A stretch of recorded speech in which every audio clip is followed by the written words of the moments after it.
Mon commandement, garde à vous. Garde à vous, uniforme et démarche militaire, nous ne sommes pourtant pas à l'armée, même si l'Épide en a conservé quelques principes. Sur cette base transformée en internat, 180 jeunes majeurs volontaires, pour la plupart des décrocheurs triés sur le volet en fonction de leur motivation, renouent avec l'école. Au programme, du français, des mathématiques, de l'instruction civique, du sport et surtout la mise en œuvre d'un projet professionnel. Ici, les recrues peuvent suivre gratuitement des formations, préparer le permis et passer des diplômes.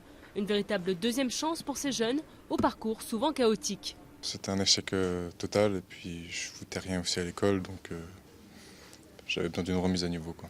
Je vais de l'avant. Voilà. Consultation des annonces, écriture de CV, simulation d'entretien d'embauche. Être autonome, ça c'est très bien. À l'espace emploi, tout est mis en place pour réintégrer ces jeunes dans le système et améliorer leur image auprès des entreprises. L'entretien, c'est de savoir se mettre en valeur, justement, de montrer ce qu'ils peuvent avoir de positif en eux, comme ils ont peu d'expérience à mettre sur la table, entre guillemets. Donc c'est souvent ça, le manque de confiance en eux. Beaucoup d'échecs souvent dans leur parcours par le passé à l'école, donc on a des difficultés à montrer qu'ils sont de bons candidats en fait. J'ai changé, tout ce que je fais dans le travail, c'est ce que j'ai appris. Si j'aurais pas réussi la formation, je pense pas que j'aurais travaillé entre-temps. Mais l'Épide ne garantit pas de trouver un emploi.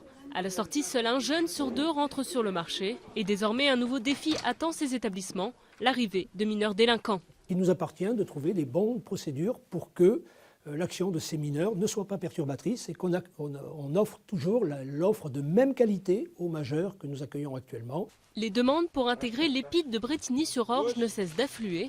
Un nouveau centre va ouvrir ses portes à Lyon fin 2012, s'ajoutant aux 20 établissements déjà existants. Preuve que l'Épide a certainement encore de beaux jours devant lui.